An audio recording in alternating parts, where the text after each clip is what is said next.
How does a simple fan chat on a live stream just completely explode into a global firestorm? Well, today, we're going to break down a controversy that put one of the biggest bands in the world, BTS, right under the microscope. And, this isn't really just about one event. It's a fascinating look at fame, fandom, and who's accountable in our super-connected digital age. So the big question we're trying to figure out here is a pretty wild one. How can a single, seemingly small online moment just spiral out of control, pulling in all this past drama, and turn into a massive global controversy for a band with such a huge, dedicated following? All right, let's follow the breadcrumbs and see exactly how this all went down. So our story starts, as these things so often do, in a pretty normal place. We're not talking about a huge stadium or some flashy music video. Nope, it all kicked off during a simple promotional live stream for a beauty brand. Okay, so the brand is something, and they're hosting this event.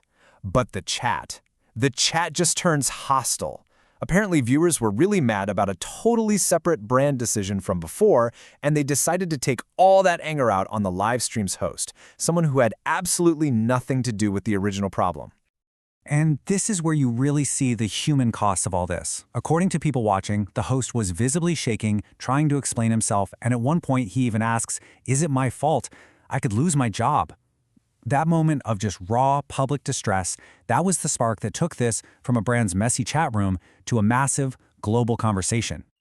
So right after this happened, the focus wasn't on the brand, and it wasn't even on the band yet. No, all eyes turned to the audience, the fans who were in that live stream chat. Yep, the first wave of blame went straight for BTS's incredibly powerful and organized fandom known as ARMY. People started throwing around accusations of coordinated bullying, and the backlash against how the fans were seen to be acting was immediate and, frankly, pretty harsh.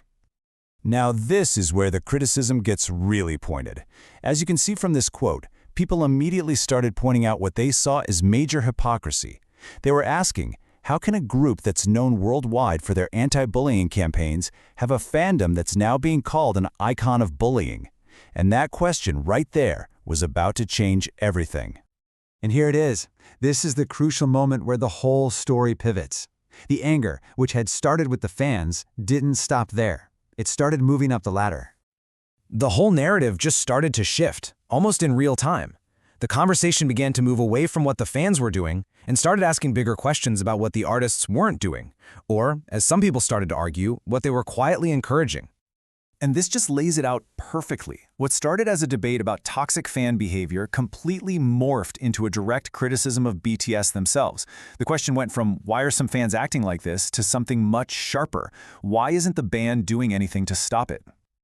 Now, to back up this major shift in blame, people didn't just stick to the live stream. Oh no, they started digging through the archives, looking for what they saw as a pattern of bad behavior. All of a sudden, old interview clips, moments from past shows, and previous accusations were just pulled from the depths of the internet and shared everywhere. And every single one was presented as another piece of evidence in this growing case that the band was actually responsible for the culture of their fandom.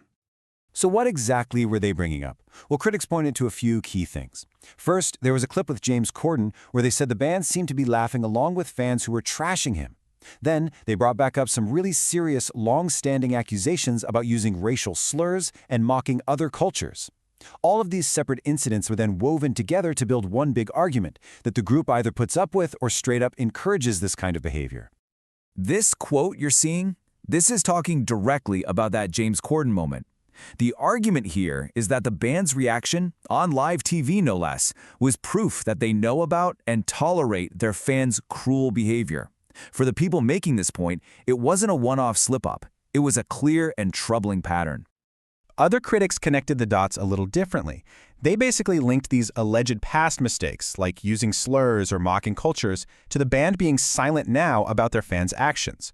The logic is pretty simple. If you don't take responsibility for your own past, you create a culture where your fans don't feel they have to either. And then you get to the most extreme version of the argument. It's not about just tolerating anymore. The claim here is that the band is actively encouraging what this person calls the psychotic behavior of their fandom.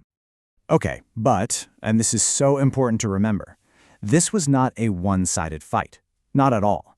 The source material is very clear that while all this criticism was getting huge amounts of attention, the band's fans were mounting a massive defense.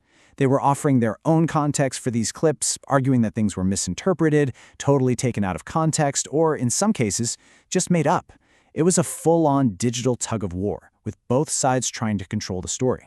So let's zoom out for a second. Beyond all the specific tweets and clips, what does this whole mess really tell us about the world we're living in? What this whole thing really puts a spotlight on is this incredibly complicated relationship at the heart of modern celebrity. You know, the line between a passionate, supportive fan base and a toxic online mob can be unbelievably thin. And the question of who's ultimately on the hook when that line gets crossed, well, that's one of the toughest questions to answer. And that just leaves us with this huge, unresolved question that's at the center of this whole thing, and so many others just like it. Where does the responsibility of the fan end, and where does the responsibility of the artist begin? It's a debate that's happening all around us, and honestly, there's no easy answer in sight.